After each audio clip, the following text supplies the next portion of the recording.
आज का हमारा टॉपिक है सेडेटिव और हिप्नोटिक्स। क्या मतलब है सेडेटिव का और क्या मतलब है हिप्नोटिक्स का, और ये दोनों को एक साथ क्यों बोला गया है, एक साथ दोनों ड्रग को देने की बात क्यों करी गई है। सेडेटिव का मतलब होता है those drugs which gives to you a calming effect. जो आपको एकदम कामिंग इफेक्ट का मतलब क्या होता है कि आपको एकदम शांत कर दें। शांत करने का मतलब कि शांत करने का मतलब यह वैसे नहीं, शांत करने का मतलब है कि आपके अंदर जो कुछ भी चलता है वो सब आपके किससे चलता है, ब्रेन से। आपके अंदर अगर कोई भी चल रही कोई भी चीज है, सब कुछ आपके अंदर अगर प्रॉब्लम है, अच्छा है, सब कुछ है, वो आपके किससे है, सोचने से। कोई भी आप अगर एक्शन लेते हैं, कोई भी अगर एक्शन ले रहे हैं, नहीं ले रहे हैं, हैप्पी हैं, अनहैप्पी हैं, सब कुछ किससे है, कहीं ना कहीं आपके थॉट्स से। और वो थॉट्स कहाँ से आते हैं, आपके सीएनएस से। अगर मैं आपके सीएनएस को ही डिप्रेस कर दूं तो, अगर मैं आपके सीएनएस को शांत कर दूं, डिप्रेस करने का मतलब भैया कि उनको हमने बोल दिया कि आप शांत बैठ जाओ। इसका मतलब क्या, सीएनएस डिप्रेस हो गया, आपको सोच ही नहीं सकते, सोचने समझने की क्षमता खत्म। अगर आप सोच नहीं पाओगे तो ऑटोमेटिक सी बात है, तो आप कुछ एक्शन ले ही नहीं पाओगे। और आप एक बार सोच नहीं पाओगे तो आप एक्शन नहीं ले पाओगे, और आप एक्शन नहीं ले पाओगे तो ऑटोमेटिक सी बात है, वो चीज आपको ऑटोमेटिक क्या काम कर देगी, यानी शांत कर देगी। तो सेडेटिव ड्रग्स क्या होते हैं, those drugs which give you a calming effect. पूरे इसमें आपको ये याद रखना है कि एक एक वर्ड का मतलब याद रखना चाहिए। जो वर्ड है उसका मैं आपको मतलब बिल्कुल सिंपल लैंग्वेज में बताऊंगा। पूरी यही होती है थर्ड ईयर में भी, अगर जब साइकेट्री रटोगे उसके अंदर देखो, साइकेट्री हो, साइकोलॉजी हो, और इसमें तो फार्मा में ही उसी के अंदर का ड्रग है। इसमें सब कुछ होता है वर्ड्स को पकड़ने वाला। अगर आप वर्ड्स को अच्छे से पकड़ पा रहे हो ना, आपके लिए सब कुछ बहुत सिंपल है। बाकी याद गई, बाकी वर्ड सब आपने सुने होते हैं। ड्राउजीनेस आपने सुना होता है, मैं आपको कितने ऐसे वर्ड बोल दोगे जो सुने होते हैं। मैं आपसे पूछूं अच्छा इसको इसका मतलब बताओ, तो आप इधर उधर की डेफिनेशन सुनाना स्टार्ट कर दोगे, मगर वो प्रॉपर उसका मीन नहीं बता पाओगे। तो मीन समझना बहुत जरूरी होता है, तब हम प्रॉपर उसको उसके बारे में समझ सकते हैं। तो सेडेटिव का मतलब क्या है, that's drug which give you a calming effect. Hypnotics क्या है, simple, those drug which give you a slip, जो आपको सुला दे। ये ड्रग्स बिल्कुल आपकी नेचुरल स्लीप की तरह होते हैं। जो आपको सुला रहे हैं, जो आपको स्लीप दे रहे हैं, उनको आप बोलते हैं हिप्नोटिक्स। इन दोनों का साथ में चलने का रिलेशन क्या है। अब ये ड्रग्स आपको प्रेफर तो से एक साइकेट्रिस्ट ही करेगा, तो वो ये दोनों एक साथ क्यों देता है, वो इसलिए देता है कि भैया भले आपको पहले तो आपको कामिंग इफेक्ट दे दिया, ठीक है, शांत है, मगर उस शांत के साथ आप सो जाइए। उस शांत के साथ ठीक है, क्योंकि देखो दिन भर तो शांत रह रहे हो, मगर ऐसे पेशेंट्स में जो इतना ओवर थिंकिंग करते हैं, वो ऑटोमेटिक उनकी नींद नहीं आना, यानी इंसोम्निया तो हमेशा इसके एंजाइटी के साथ ही चलता है। अगर एक बार इंसोम्निया हो गया तो फिर एंजाइटी और ये सब कुछ उसके साथ ही लगा रहता है। अगर आपने एक बार प्रॉपर स्लीप ले ली, तो कहीं ना कहीं जो ऐसी जो चीजें हैं, बोलते हैं ना हमारे पास कुछ एकदम हार्ड डे होता है, हम क्या बोलते हैं कि प्रॉपर नींद ले लो, कल से सब ठीक हो जाएगा। तो इसीलिए सेडेटिव और हिप्नोटिक्स ड्रग हमेशा हम कोई भी पेशेंट है तो उसको साथ में ही देते हैं। जनरली 99% आपको साथ में ही मिलेगा। एक हिप्नोटिक्स की टेबलेट दे देंगे, एक सेडेटिव की दे देंगे। अब हिप्नोटिक्स सेडेटिव हम आगे पढ़ेंगे। कुछ ऐसी टेबलेट्स भी आती हैं जो मेनली आपको देती तो सेडेटिव इफेक्ट है, मगर उनके अंदर कुछ हिप्नोटिक्स भी होता है, यानी वो आपको नींद भी लाने की कोशिश करती हैं। तो इससे क्या पता चलता है, इससे पता चलता है कि अगर हमने पेशेंट से पूछा, पेशेंट ने बोला कि नहीं नहीं नींद की कोई प्रॉब्लम नहीं, बाकी दिन में घबराहट वगैरह बहुत होती है, जब चीजों को देखता हूँ तो बहुत घबराहट हो रही है, या कोई भी बात हो सकती है। मैं नहीं कह रहा हूँ, कोई भी बात हो सकती है, मगर उसकी नींद में इतना इंटरफेयर नहीं है, थोड़ा बहुत डिस्टर्बेंस है, तो आप सेडेटिव से काम चला लोगे। क्यों, क्योंकि उसमें भी some kind of part of hypnotics का होता है। मगर अगर नींद ज्यादा डिस्टर्ब है तो आपको एक सेडेटिव की टेबलेट और एक हिप्नोटिक्स की देनी ही पड़ेगी। यानी हिप्नोटिक्स उसको नींद लेके आएगी, सेडेटिव उसको कामिंग इफेक्ट देगी। अब कामिंग इफेक्ट के अंदर क्या क्या आएगा हम बिल्कुल उसको अच्छे से समझेंगे। तो sedative is a drug that produces a calming effect and reduces excitement. What the mean of excitement, excitement सिर्फ गुड वे में नहीं होती है। एक्साइटमेंट मतलब बॉडी क्या, अवेक है। एक्साइटमेंट का मीन क्या है, यहाँ पर बॉडी अवेक है। और अवेक वो किसी भी कंडीशन में हो सकती है, अच्छा बुरा सुख दुख, किसी भी कंडीशन में भैया, कोई भी कंडीशन हो वो आपको शांत कर देगी। अगर आपने सेडेटिव ड्रग ले लिया, अगर आप हैप्पी हो, उसकी एक्साइटमेंट है, तो वो भी शांत कर देगी। तो ना आपको हैप्पीनेस से मतलब है ना आपको सैडनेस से मतलब है, तो यानी वो ओवरऑल आपकी एक्साइटमेंट की रेट को गिरा देगी। और वो it may cause drowsiness. What the mean of drowsiness, drowsiness का देखो मैंने बोला ना, मतलब लिखते चलना, चीजों को पकड़ते जाओगे। ड्राउजीनेस का मतलब होता है एबनॉर्मली स्लीपी ड्यूरिंग डे। ये ड्रग्स, इन ड्रग का सबसे बड़ा डिसएडवांटेज है, सबसे बड़ा डिसएडवांटेज क्या, ये ड्राउजीनेस फील कराती हैं, यानी इनको आप खा लो, इन ड्रग्स को लो तो आपको दिन भर ऐसा लगता रहेगा कि जैसे नींद आ रही है, नींद आ रही है एकदम। कोई क्यों? क्योंकि बॉडी, एक चीज बताओ, आपके अगर सीएनएस को डिप्रेस कर दिया तो उसका मतलब क्या है कि बॉडी की चाहे मसल्स हो, चाहे हार्ट हो, चाहे कोई भी स्केलेटन फंक्शन हो, कुछ भी हो, सब की सब क्या डिप्रेस हो गए, यानी ओवरऑल बॉडी की पूरी मेटाबॉलिक रेट डिप्रेस हो गई। और डिप्रेस होगी तो उससे क्या होगा, फिर बॉडी को ऑटोमेटिक ऐसा फील होगा कि उसको उसमें कोई ताकत नहीं है, इसलिए उसको ड्राउजीनेस फील होता है। हिप्नोटिक ड्रग क्या है? हिप्नोटिक अभी मैंने बताया कि hypnotic is a drug that induce sleep resembling to natural sleep. So as a whole sedative hypnotics work as a CNS depressant. Classification पढ़ते हैं इनका। क्लासिफिकेशन क्या है? क्लासिफिकेशन आपको 4 पढ़ने हैं। जैसे हर बार अपन क्लासिफिकेशन पढ़ते आ रहे थे, इनके 4 क्लासिफिकेशन है। पहला है बेंजोडाइजीपाइन्स, दूसरा बार्बिट्रेट्स, तीसरा न्यूअर एजेंट्स, चौथा मिसलेनियस। अब आप ये समझ रहे होगे, देखो ये तो आप समझ लोगे न्यूअर एजेंट उनका। मिसलेनियस क्या होते थे मैं आपको पहले ही बता चुका हूँ, जो इन तीनों के अंदर नहीं आ रहे हैं वो मिसलेनियस में आते हैं। ठीक है, मिसलेनियस में 2 ड्रग है, दोनों मिसलेनियस में क्यों आते हैं मैं आपको आगे बताऊंगा। अब बेंजोडाइजीपाम के अंदर लॉन्ग एक्टिंग और शॉर्ट एक्टिंग। लॉन्ग एक्टिंग का मतलब आप समझते हो कि एक ड्रग ले लिया, वो क्या काफी लंबे समय तक, पूरा दिन। और शॉर्ट एक्टिंग क्या, कि कुछ टाइम पीरियड के लिए। अब शॉर्ट एक्टिंग जनरली कहाँ दिए जाते हैं उन्हें पता है कि भैया अब जैसे कोई अच्छे डिप्रेशन या उन सबसे को निकल रहा है तो अब लॉन्ग एक्टिंग, तो आपको पता है कि भैया इनका ट्रीटमेंट 1-1.5 महीने चलने वाला है। शॉर्ट एक्टिंग क्या, कि पता है कि एकदम एकदम ऐसी कोई सिचुएशन हो गई है, वहां पर उन्हें एंजाइटी हो रही है, या एकदम ऐसा होता है ना कि कोई कोई स्टेज फोबिया या फिर कोई ऐसी प्रॉब्लम्स, ऐसी चीजें हैं जो कुछ सिर्फ और सिर्फ पर्टिकुलर उसी जगह के लिए है या छोटे पीरियड के लिए, तो आप देते हो शॉर्ट एक्टिंग। लॉन्ग एक्टिंग में सिंपल नाम है डाइजीपाम, फ्लोराजीपाम। शॉर्ट एक्टिंग में टेमाजीपाम, लोराजीपाम, ट्राइजोलोम और मिडजोलोम। कितने हो गए? टेमाजीपाम, लोराजीपाम, ट्राइजीजोलम और मिडजोलम। एक सेकंड होल्ड करना आप लोग।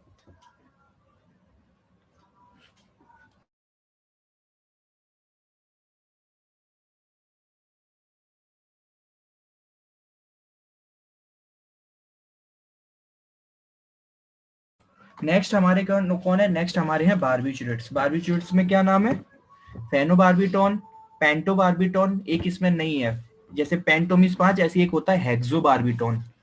हेक्सोबार्बिटोन भी होता है, हेक्सोबार्बिटोन। एक होता है मेफोबार्बिटोन और एक होता है सेकोबार्बिटोन। अब मैं ऐसा, अब देखो इसमें सिंपल क्या है कि आगे के नाम चेंज हो रहा है, जैसे डाइजीपाम, पीछे वो सेम है, फ्लोराजीपाम फिर सेम है। अब शॉर्ट एक्टिंग में देखो टेमाजीपाम, लोराजीपाम, ट्राइजोलोम और मिडजोलोम। यानी इन ड्रग्स में आपको एक चीज देखने को मिलेगी कि इनमें याद करने के लिए क्या है, क्योंकि बस आगे के सब नाम चेंज हो रहे हैं, बाकी अंदर के सेम है।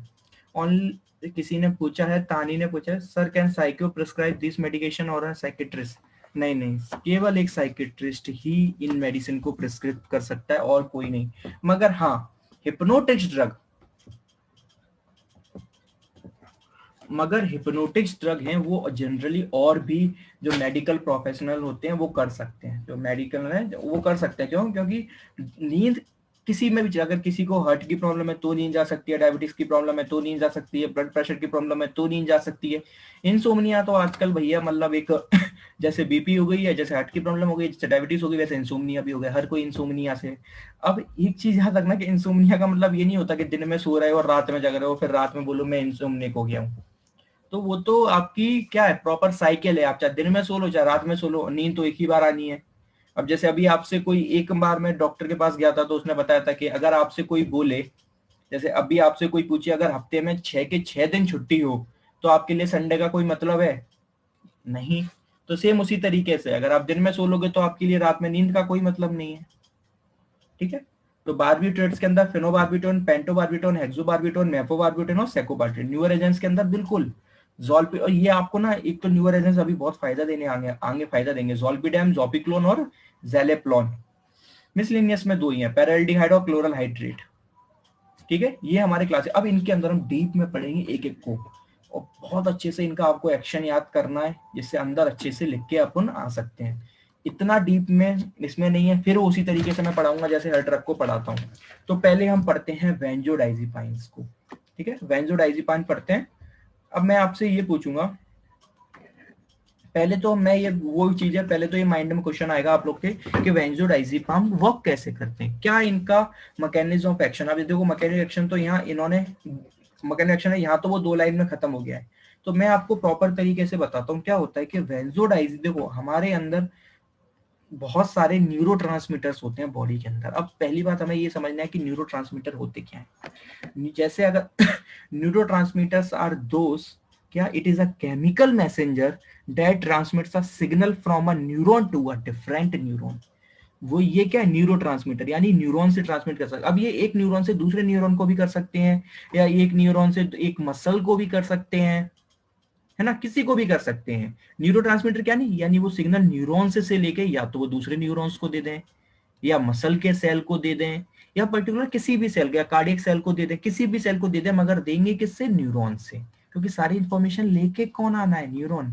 अगर आप न्यूरॉन, क्योंकि सारी इंफॉर्मेशन लेके कौन आएगा, न्यूरॉन। अगर आप यही ट्रांसमीटर को ब्लॉक कर दो, आप ट्रांसमिट ही ना होने दो चीजों को, तो कोई कुछ होना ही नहीं है, अपने आप चीजें डिप्रेस हो जाएंगी। आप कुछ भी सोचते हो, कोई भी एक्शन लेते हो, तो वो एक न्यूरॉन के पास इंफॉर्मेशन जाती है, वो ट्रेवल करता है दूसरे को। आपको कोई भी मसल्स में मूवमेंट करना है, आपने आपके पास ब्रेन के पास कमांड पहुंची, ब्रेन में वो जगह पहुंची का न्यूरॉन के पास। अब वो न्यूरॉन आपको पता है न्यूरोमस्कुलर जंक्शन, वहां क्या होता था, यही तो होता था कि वो न्यूरॉन कमांड लेके आता था एक्सोन, और मसल के सेल को कमांड भेजता था किसके थ्रू, एसिटाकोलिन के थ्रू भेजता था। अगर मैं ट्रांसमिशन ही बंद कर दूं तो एसिटाकोलिन क्या था, acetylcholine is also a neurotransmitter. Acetylcholine कौन हुआ, acetylcholine is also a neurotransmitter which transmit the information to a from a neuron to a muscle cell। वो न्यूरॉन से मसल सेल के बीच में कर रहा है।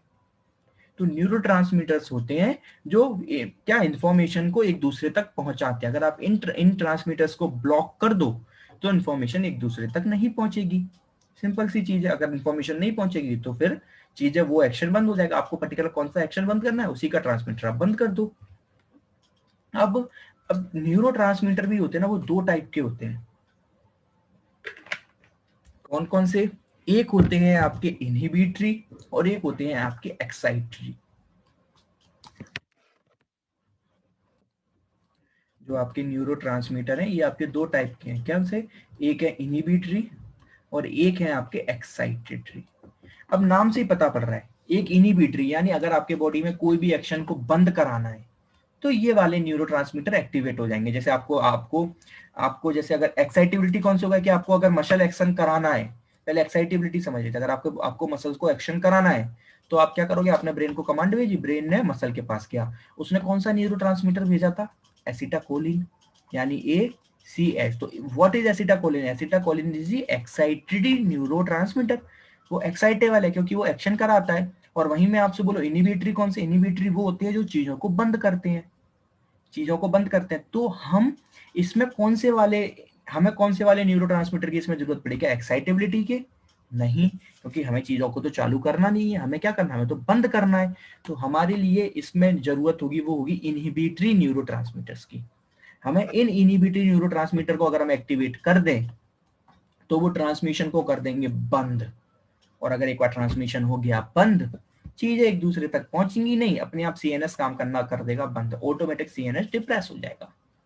तो हमें क्या, जो इनहिबिटरी न्यूरोट्रांसमीटर्स हैं इनको एक्टिवेट कर दो, इनको एक्टिवेट कर दो। वो क्या करेंगे, ऑटोमेटिक चीजों को बंद कराना स्टार्ट कर देंगे। बॉडी में दोनों अपना अपना काम करते हैं नॉर्मली। कब करते हैं, कि जब बॉडी में कोई एक्शन कराना है तो एक्साइटेबिलिटी वाले एक्टिवेट हो जाते हैं, जब बॉडी में कोई जैसे वो काम ज्यादा हो गया बंद करना है तो इनहिबिटरी वाले एक्टिवेट हो जाते हैं। बॉडी में दोनों तो नॉर्मल है, मगर हम क्या कर सकते हैं, हम इनहिबिटरी वालों को इनहेंस कर देंगे।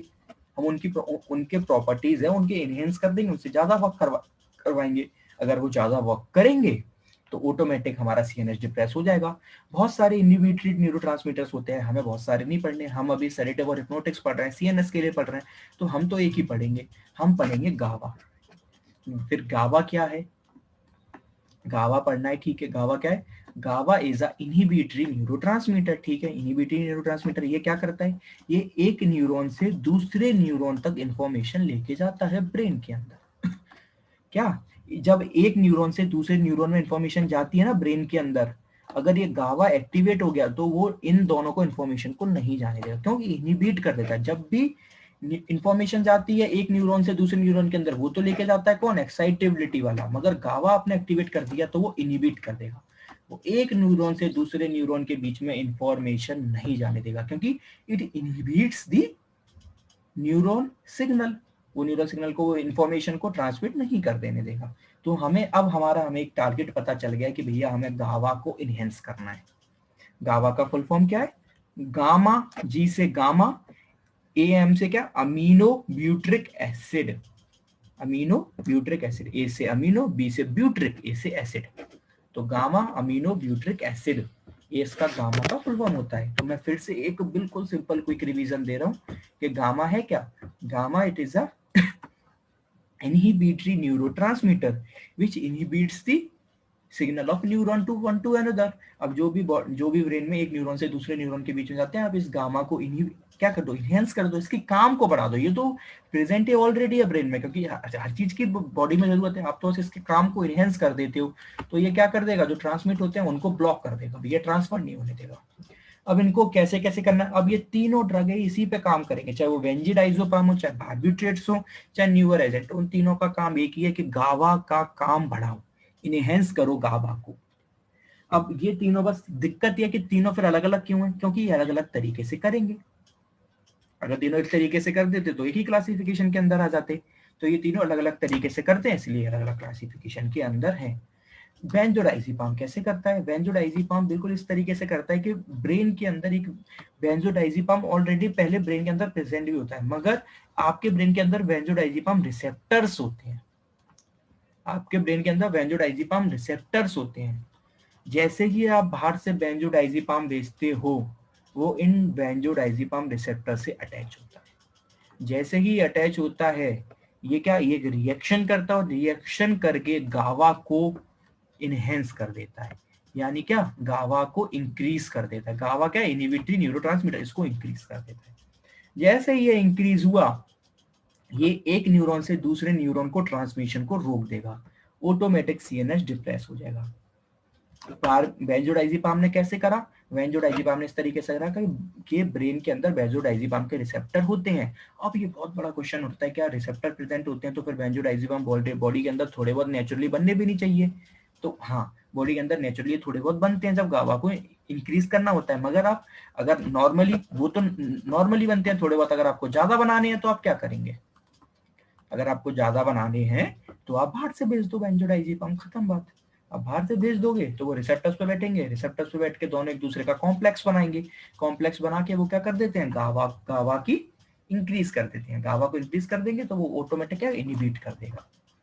यही, अब ये इतना डीप इसलिए पढ़ा है क्योंकि आगे इतना पूरा नहीं बताऊंगा, सिर्फ उनकी मैकेनिज्म बताऊंगा। अभी मैंने गावा पूरा कंप्लीट पढ़ाया है, ठीक। तो benzodiazepine binds with benzodiazepine receptor and enhance the effect of गावा, द इनहिबिटरी, जो गावा क्या है, एक इनहिबिटरी न्यूरोट्रांसमीटर है। इसमें तो इतना लिखा था, मैंने आपको पूरा कंप्लीट बताया कि गावा क्या है। गावा is a gamma amino butyric acid, it is a chief inhibitory neurotransmitter in the CNS. क्या, एक chief inhibitory neurotransmitter in the CNS है, एंड रोल इन रिड्यूसिंग क्या, neuronal excitability in the CNS. जो सीएनएस के अंदर neurons की excitability होती है, एक दूसरे को इंफॉर्मेशन ट्रांसमिट करते हैं, उसको कम करता है, रिड्यूस्ड करता है।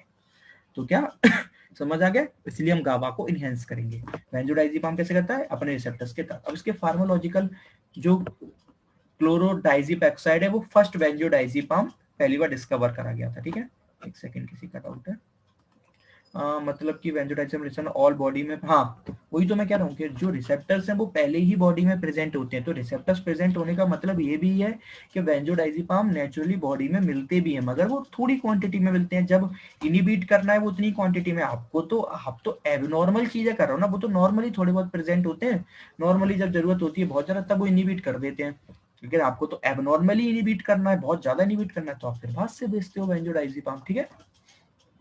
क्या फार्मोलॉजिकल एक्शन रहेंगे, सेडेटेशन, अब भैया जो खा रहे हैं वो तो देनी है, यानी सेडेटेशन एंड हिप्नोसिस तो रहना ही है, जो हेडिंग थी, plus reduction in anxiety, anxiety कम करते हैं। हिप्नोसिस का मतलब क्या होता है, state of consciousness in which तब क्या, in which loss of power of voluntary action.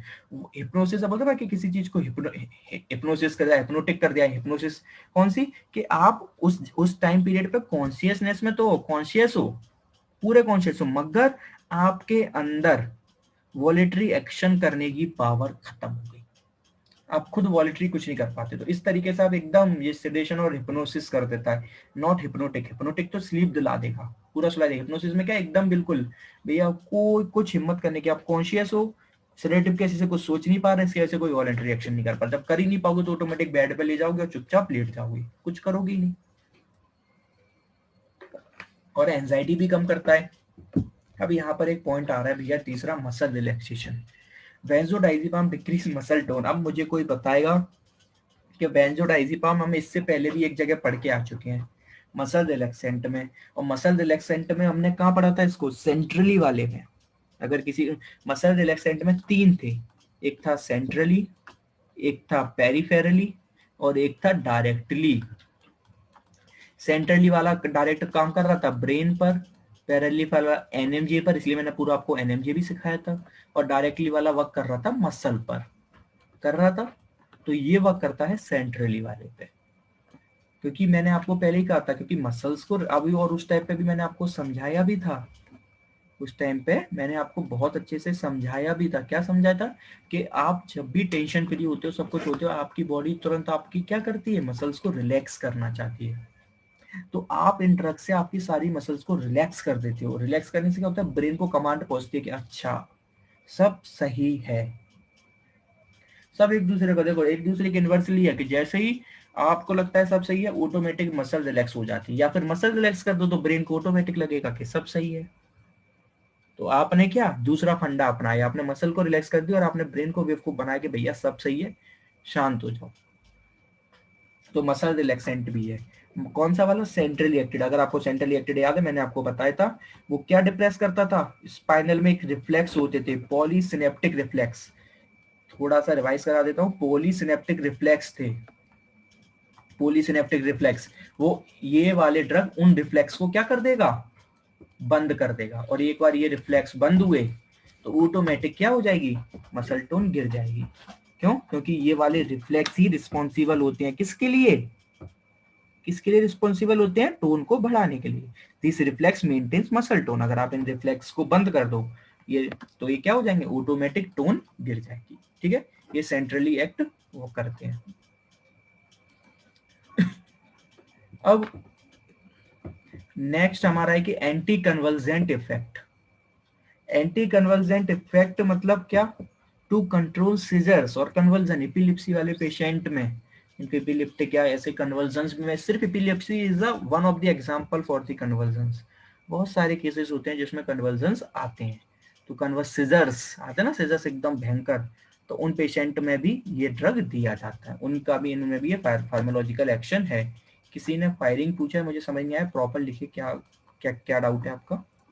Adverse effect क्या है, जनरली ये वेल टॉलरेटेबल है, कोई दिक्कत नहीं है, मगर देखो एडवर्स इफेक्ट तो सबके ही होने हैं, ठीक है। इसलिए अब यहाँ पर एक बहुत प्यारी सी बात आ गई, क्या आ गई कि भैया ये वेल टॉलरेबल है, मतलब अब जो सबसे ज्यादा देने वाले ड्रग हैं वो यही है। आप ना अगर किसी भी देखना, अगर कोई ऐसा पेशेंट है तो डाइजीपाम सबसे कॉमन ड्रग है। डाइजीपाम सबसे कॉमन ड्रग है मिलने वाला आपको, डाइजीपाम, लोराजीपाम, ये और टेमाजिपम, लेकिन डाइजीपाम तो most common drug, most common drug. आपके घर पे भी अगर कोई किसी बीपी या कुछ थोड़ा थोड़ा होगी तो एक एक थोड़ी बहुत टैबलेट तो दी ही होगी, जिनको घबराहट की प्रॉब्लम है, एंजाइटी बोलते हैं, उनको ही होगी।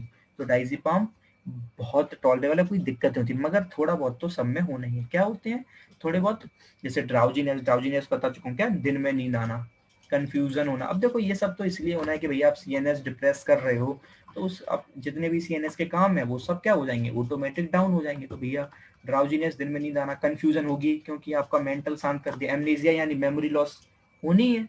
आप जब सीएनएस शांत कर दिया, आप सिग्नल नहीं भेज रहे हो ना, लेथार्जी क्या, लैक ऑफ एनर्जी, मैंने पहले ही कहा, जितने भी मेटाबॉलिक रेट्स है सब गिर जाएंगे। अटैक्सिया क्या, ये मैं बोलता चाह रहा हूँ, लिखते जाना, समझते जाना। एमनेसिया, मेमोरी लॉस, लेथार्जी का मतलब लैक ऑफ एनर्जी, अटैक्सिया का मतलब होता है इम्पेयर्ड कोऑर्डिनेशन। इम्पेयर्ड कोऑर्डिनेशन नहीं रहेगा तो क्या, पेशेंट चल नहीं पाएगा, ना हाथ पैरों का कोई एक दूसरे से कोऑर्डिनेशन बंद हो जाएगा।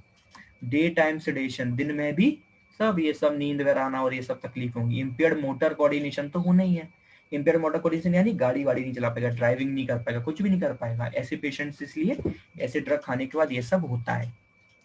ये सब थोड़े बहुत दिखते हैं, एक्स्ट्रा क्वांटिटी में नहीं दिखते। ये ड्रग वैसे भी वेल टॉलरेटेड है। कौन सा वाला? डाइजीपाम, बेंजोडाइजीपाम। मगर फिर भी थोड़े बहुत तो दिखते हैं। कब दिखते हैं? ये आपको एडवर्स इफेक्ट देखेंगे स्टार्टिंग स्टेज में, जब आपने एकदम लेना स्टार्ट करा ना, तब आपको थोड़े बहुत दिखेंगे। लेकिन आपने थोड़े बहुत 1-1.5 हफ्ता हो गया, फिर ये भी बंद हो जाते हैं। फिर क्यों? क्योंकि बॉडी उसके लिए हैबिचुअल हो जाती है। थेराप्यूटिक यूज क्या? इंसोम्निया, नींद ना आना, वही बात है। एंजाइटी हो रही है, एंटी कन्वल्सेंट, वही सारे। ठीक है। Muscle relaxant, chronic muscle spasm, तो समझ रहे हैं। इसलिए अपन इसको पढ़ के भी आए थे सेंट्रली वाले में। मसल को रिलैक्स करना वहां भी दे रहे तो यहाँ भी देंगे। प्री एनेस्थेटिक मेडिटेशन का मतलब होता है, प्री एनेस्थेटिक का मतलब होता है क्या? Psychic sedation. जब ऐसा प्री एनेस्थेटिक का, जब पेशेंट की सर्जरी या ऐसा कुछ होने वाला है, उन्हें एनेस्थेशिया देने वाले हैं, तो इससे पहले खिला देते हैं। क्यों? क्योंकि पेशेंट बहुत घबराया हुआ होता है। आपको खुद पता है, या आपको पता है कि सर्जरी होने वाली है, कुछ भी है, तो आप खुद ऑलरेडी कितने घबराए हुए होते हैं, है ना।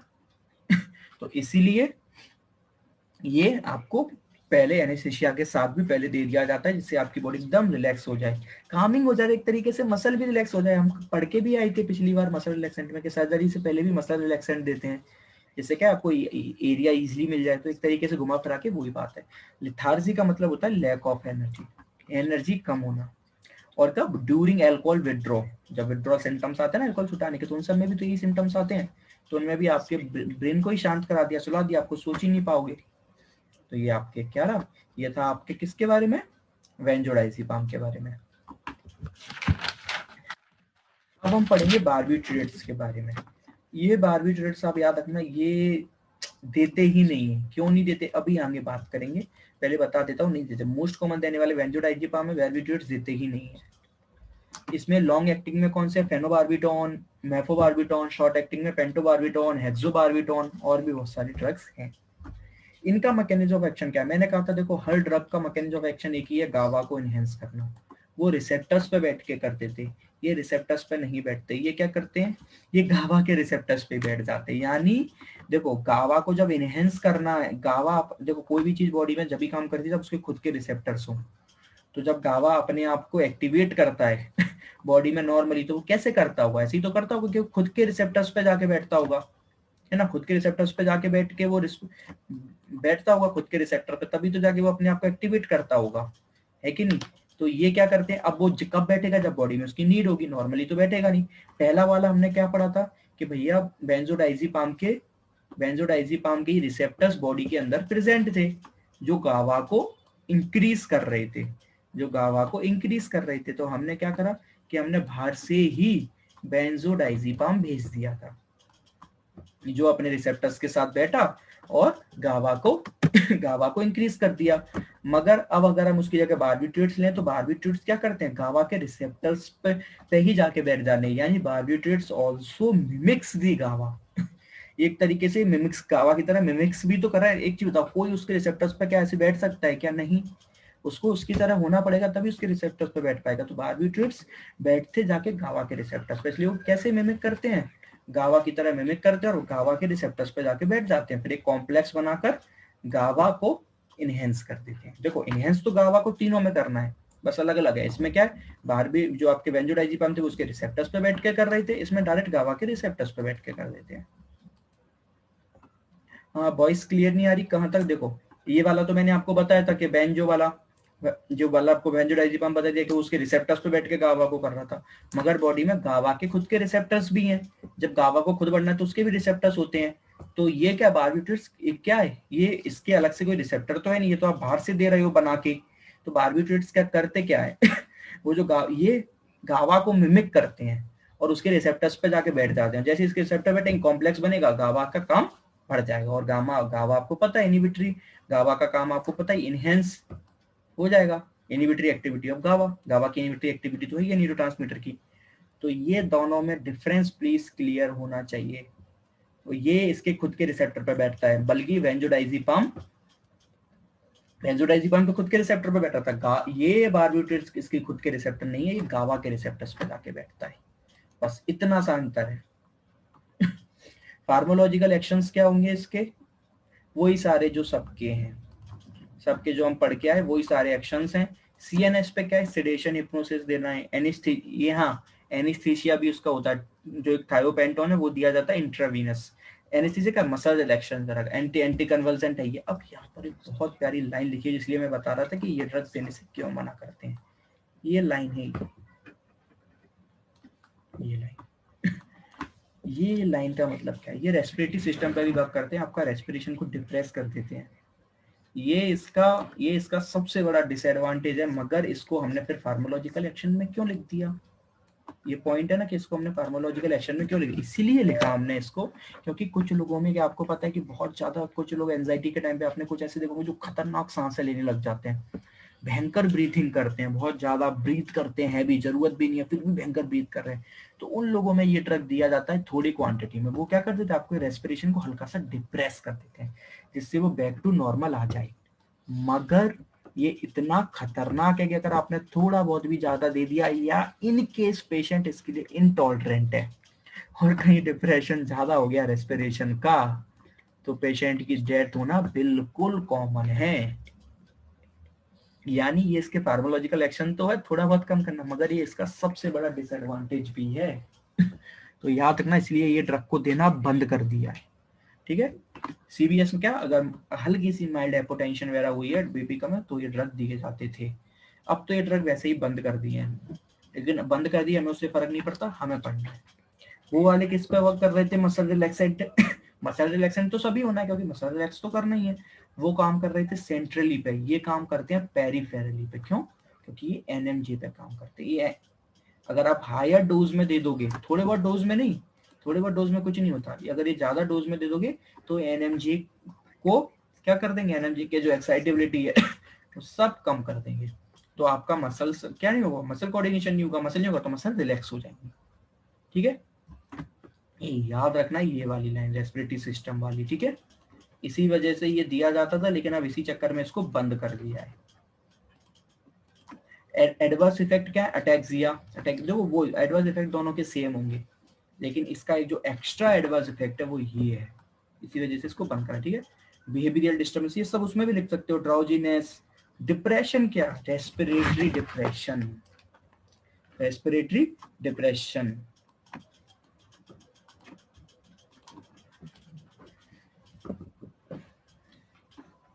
अब थेराप्यूटिक यूसेस क्या है, because of respiratory depression and risk of abuse barbiturates are generally not preferred. तो इसका ये थेराप्यूटिक यूज तो था कि हाँ कि इसको रेस्पिरेटरी डिप्रेशन करने के लिए देते, मगर इसका रिस्क ऑफ एब्यूज बहुत खतरनाक है। कहीं धोखे से पेशेंट ने ज्यादा ले ली या पेशेंट इनटॉलरेबल है, कोई भी रीजन रहा, अगर एक बार रेस्पिरेटरी डिप्रेशन हो गया तो बाकी सब एडवर्स इफेक्ट चल जाएंगे। रेस्पिरेटरी डिप्रेशन नहीं चल पाएगा तो पेशेंट सांस ही नहीं ले पाएगा, तो कैसे काम चलेगा। तो ये उसका बहुत खतरनाक था, इसीलिए ये वाली ड्रग हमने आप कर दी है बंद। सेडेशन, हिप्नोसिस, देखो अब थेराप्यूटिक यूसेज बाकी सब तो कॉमन है, ये वाला बहुत जो एक डिप्रेशन वाला पॉइंट था, इसको आपको बस बार्बिट्रेट्स में अगर अलग से मेंशन करके आ रहे हैं तो दो चीजों का अंतर है। पहला कि जो वाले बेंजोडाइजीपाम थे वो अपने रिसेप्टर पर बैठ रहे थे, इसके रिसेप्टर ये बैठता है गावा के रिसेप्टर पे, यानी मैकेनिज्म ऑफ एक्शन में एक अंतर है, एक पॉइंट। दूसरा पॉइंट ये रेस्पिरेटरी डिप्रेशन वाला, आप ये लिख के आ गए, क्लियर कट आपको नंबर देने हैं, क्यों, क्योंकि वो चेक करने वाला तुरंत समझ लेगा, ओके इसको सब पता है, क्योंकि अंदर बाकी सब तो सेम ही है, फिर आप कितनी भी रामेल लगो उसको फर्क नहीं पड़ता, फिर फर्क नहीं पड़ता। एक इसका थेराप्यूट, बाकी सब यही सब है। एक थेराप्यूटिक और है इसका कि जो बच्चों में, लेकिन ये इतना कॉमन नहीं है, जो बच्चों में जॉन्डिस हो जाती है ना, तो ये क्यों दिया जाता है, क्योंकि आपको पता है जॉन्डिस होती कब है, बिलिरुबिन का लेवल बढ़ जाने से। बिलिरुबिन कब बढ़ता है, जब आरबीसी रप्चर होती है उसके अंदर से बिलिरुबिन निकलता है, और बिलिरुबिन येलो कलर का होता है, इसलिए आपके नेल्स, आपके सबके बॉडी पार्ट्स क्या येलो कलर के पड़ जाते हैं। जब जॉन्डिस सारा पढ़ेंगे तब आपको डीप में बताऊंगा। तो ये क्या करता है, ये ड्रग बच्चों में बिलिरुबिन का एक्सक्रिएट भी करवाता है, क्योंकि हमें बिलिरुबिन बाहर निकाल दोगे जितना उतना इतनी जल्दी जॉन्डिस। और पहली बात ये याद रखना कि जॉन्डिस एक डिसीज नहीं होती। बहुत से लोग पूछते हैं कि जॉन्डिस डिसीज होती है, नहीं जॉन्डिस डिसीज नहीं होती, जॉन्डिस इज अ डिसऑर्डर। क्यों भैया, क्योंकि एक आरबीसी रप्चर हुई, बिलिरुबिन क्या कहीं बाहर से आया। डिसीज हमेशा जब भी होगी जब कोई फॉरेन पार्टिकल बॉडी के अंदर एंटर करे, याद रखना डेफिनेशन, कभी कोई भी चीज अगर बॉडी से बाहर से आ रही है तब ही आपको डिसीज होगी। तो फिर ये क्या है जॉन्डिस? जॉन्डिस तो कुछ नहीं है, आपकी आरबीसी एबनॉर्मली आरबीसी रप्चर होना स्टार्ट हो जाती है। एबनॉर्मली आरबीसी होना रप्चर, उसके अंदर से निकलता है बिल्डुबिन। बिल्डुबिन तो आपके बॉडी के अंदर नॉर्मली प्रेजेंट होता ही होता है, मगर वो एबनॉर्मली अपनी अमाउंट में इंक्रीज हो जाए, एक्स्ट्रा अमाउंट में इंक्रीज हो जाए, तो आपको हो जाता है जॉन्डिस। इसलिए जॉन्डिस को डिसीज के अंदर नहीं डालती। क्यों? क्योंकि वो आपकी बॉडी की एबनॉर्मलिटी की वजह से ही आपको होगा, तो इसलिए इसको बोलते हैं डिसऑर्डर, नॉट डिसीज। मैंने बहुत से लोग तो मैं क्या बोल रहा था कि jaundice is a disorder not a disease. ठीक है, अब हम पढ़ेंगे न्यूअर एजेंट्स। न्यूअर, अब ध्यान रखना, बार अभी तक हम जो पढ़ के आए थे, जो हम कौन कौन से पढ़ के आए थे, बार्बिट्रेट्स पढ़ के आए थे, बेंजोडाइजेपिम, वो मेनली सेडेटिव और हिप्नोटिक्स दोनों थे, लेकिन मेनली वो सेडेटिव थे। ठीक है ना, वो नींद इतनी लेके नहीं आ रहे थे। Newer agents specially for the sleep, ये प्रॉपर हिप्नोटिक्स है, याद रखना, ये प्रॉपर हिप्नोटिक्स है। जब भी एक नींद की टेबलेट अगर आप देखो, उसमें भी मोस्ट कॉमन मालूम है, अपन बहुत सारे ड्रग पढ़ोगे, जोलपीडेम, ज़ेलेप्लोन, जोपिक्लोन। अगर मैंने ये ऐसे याद करा था, मेरे एक दोस्त ने बताया था कि उसके यहाँ नींद को झोल आना बोलते हैं, झोल झोल। तो याद रखना कि जब भी जेड वर्ड आ जाएगा, झोल आ जाएंगे, जितने भी झोल आएगा तो वो सब नींद के लिए होता है। और ये जो जोलपीडेम है, ये ही नींद के लिए दिया जाता है। क्यों दिया जाता है? क्योंकि जो जोपिक्लोन है, ज़ेलेप्लोन है, ये सब लॉन्ग एक्टिंग है, और आपको पेशेंट को ज्यादा तो सुलाना नहीं है, ये लॉन्ग एक्टिंग है।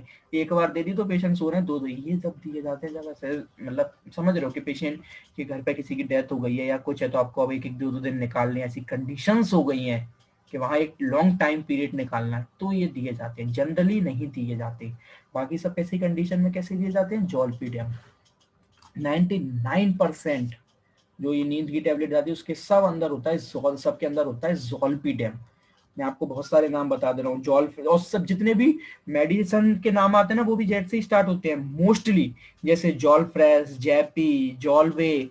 ये ड्रग नहीं है जो मैं नाम बता रहा हूँ, ये मेडिसिन के नाम है, इस नाम से आते हैं। कौन कौन से नाम से? जॉलफ्रेस, जॉलीफ्रेस, जॉपी, जॉलवे, और भी नाम से आते हैं, जैसे इंजोफ्रेस, वेंजोपेम, इनमें आते हैं। और क्वांटिटी क्या रहती है? 5 mg, 10 mg, ये मोस्ट कॉमन है। बाकी 2.5 में भी आते हैं, 6.25 में भी आते हैं, 12.5 में भी आते हैं। ठीक है, तो जोलपीडेम वाला याद रखना है, जोलपीडेम ही दिया जाता है 99। क्यों? क्योंकि ये शॉर्ट एक्टिंग है, जितनी नींद की जरूरत है उतनी ही। जोपिक्लोन और जोलपीडेम ये लॉन्ग एक्टिंग है। ये कैसे काम करते हैं? सेम ये भी क्या लेके आते हैं? ये भी गावा को ही इनहेंस करते हैं, मगर कैसे?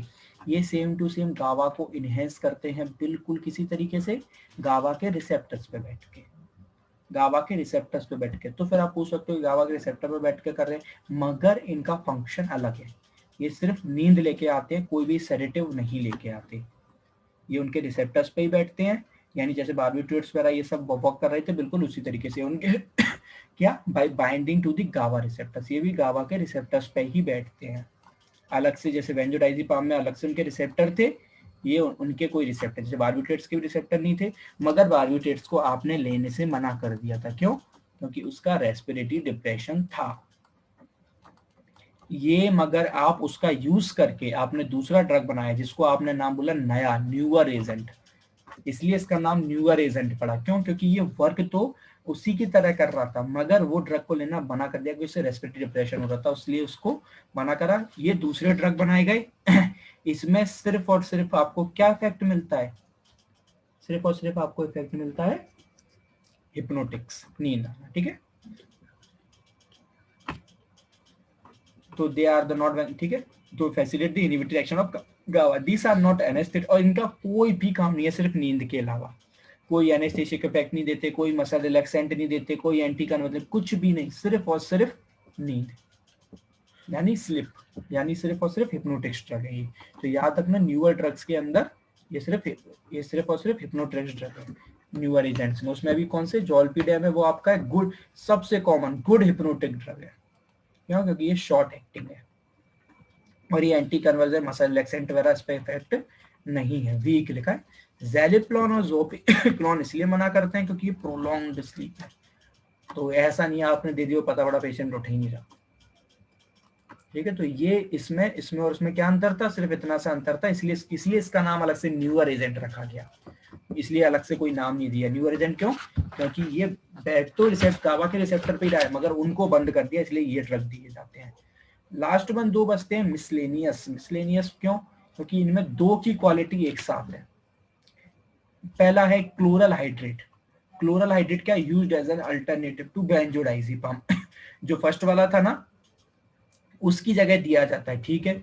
मगर इसमें अलग क्या है, उसमें क्या वो थोड़ा बहुत अपनी सीवीएस फंक्शन और थोड़ी बहुत अफेक्ट भी कर रहा था, या फिर इसको बेंजोडाइजिपाम की जगह अच्छा इसको बार्बिट्यूरेट्स मान लो तो ज्यादा सही है। क्यों? क्योंकि वो रेस्पिरेटरी सीवीएस फंक्शन अफेक्ट कर रहा था, ये वाला रेस्पिरेटरी सीवीएस फंक्शन अटैक नहीं करता, मगर काम उसकी तरह करता है।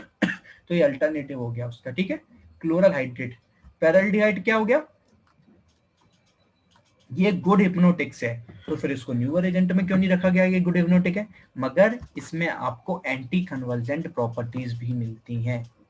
क्या मिलती हैं? एंटी कन्वर्जेंट प्रॉपर्टीज, जो कि न्यूअर एजेंट वालों में नहीं मिल रही थी।